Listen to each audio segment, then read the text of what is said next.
Well, hi and welcome back to FQHQ here at Meakin Park ahead of the regional round of 16 and quarterfinal draw for the Kappa Women's Super Cup. I'm joined here today by Andy Allen, the GM for strategic game development in clubs, community and referees. Andy, thank you for joining me today. Yeah, thanks for having me, mate. And well done for getting the title right. It is a mouthful. You've recently been promoted from GM in the Central Coast region. Yeah. And so congratulations on that. But thank you. How have you seen over your time the regional game develop, especially in this in the Kappa Women's Super Cup space? Yeah, look, it's been absolutely amazing to see the growth of these types of competitions and what they can bring to local players. And I think that is exactly what the aim and the objective of the tournaments were when they were first created, and now we're seeing that come to fruition. And it's been really, really exciting for players from anywhere across the state be able to play better players. And anything that we do, we want to try and get like v like playing scenarios to give people the opportunities to ensure that the players can test themselves against the next best and the next best, and they can continue to grow and get better as well. We've seen players from regional settings, especially in the women's game, come all the way to Brizzy in the NPL and compete, and not only compete but smash it as well. And I think that has been awesome. Well, Kelly's one of them, exactly right, and there are a few others from the regions, and it's been tremendous to see that these competitions are giving players the opportunity and that little bit of taste as well, that they can do it and they are good enough, and it's really, really good to see. Absolutely. We talked about it on the Australia Cup draw that we've recently done, but the FQPL Champions League last year was the inaugural year for the men's competition, and this year, lining up with the Women's World Cup as well, we are opening that up for the women's teams up in the regions. Just explain a little bit about what that's about and what opportunities that it can bring to those clubs. Yeah, well, look, this one is exciting, and I love it. I love the Champions League concept and what it brings to our players, to our teams, to our regions, and it's that excitement of playing a different team and being able to progress all the way through.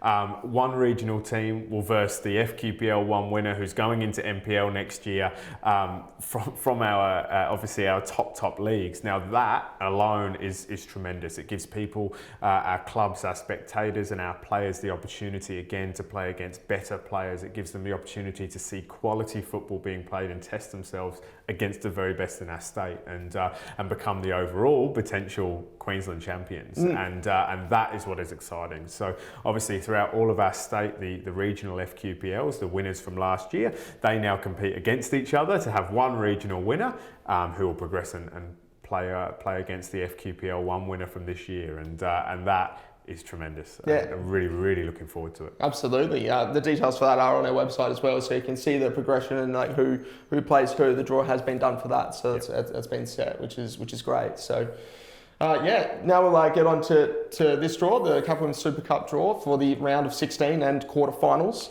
for this competition. Obviously, the winner of the quarterfinal is where the regions will get that one regional team, and they enter into the 3 other teams as part of the semi-finals.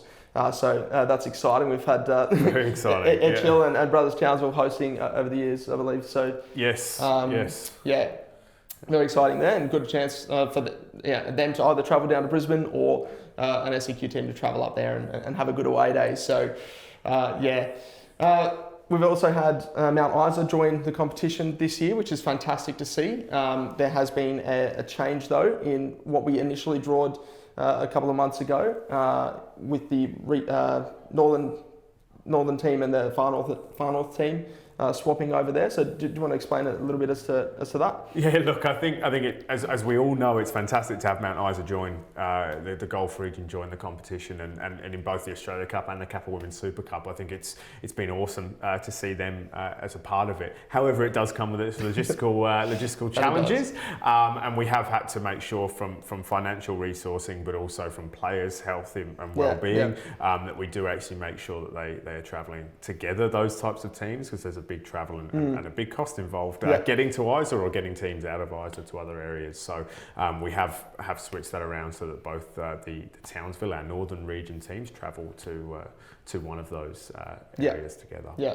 So from the round 4 fixture there, so the round of 32, we had Mount Isa hosting. It was a northern team, but that has been swapped for a far north team.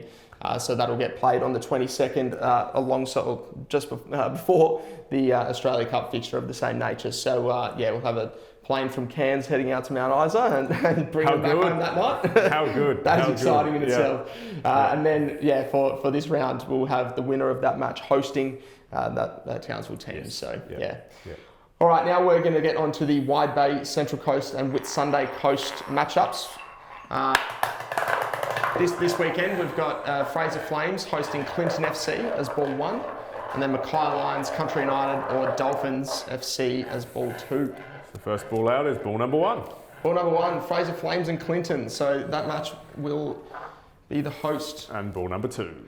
And the team from Whitsunday Coast will be travelling down to there. So a juicy tie this weekend in the Fraser Flames and Clinton FC. Very, very. Both romped home last year in their seasons in the leagues. They killed it, really, to be honest. They both played tremendous football, and that's going to be a massive, massive game. Yeah, 2 powerhouse clubs. Looking forward to seeing it.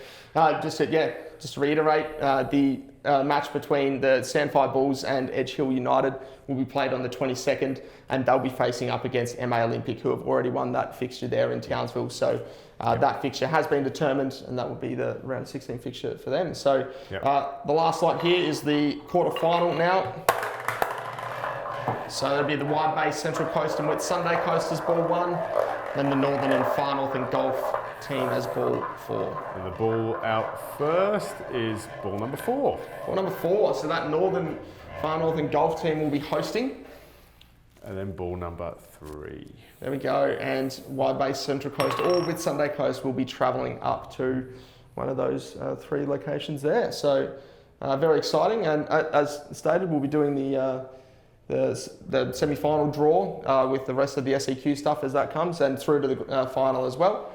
We'll be doing that in the next couple of weeks, so we'll have an output of that. So some exciting matches to be had. Some fantastic games to be had there. Like a couple coming up, obviously Fraser Flames Clinton this weekend. And we've got the Mackay Lions versus Country United as well, which will be a fantastic game. But who knows what will come as we start entering the latter stages of this competition. We've got some tremendous fixtures coming up, and it's going to be exciting. Yeah, well, thank you very much for joining me today on the draw.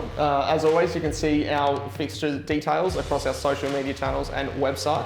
We'll also be live streaming quite a few of these inter-region clashes, so stay tuned to our channels there for confirmation of those games, and hope you enjoy it. Thanks all for joining us, and we'll see you all next time. Cheers.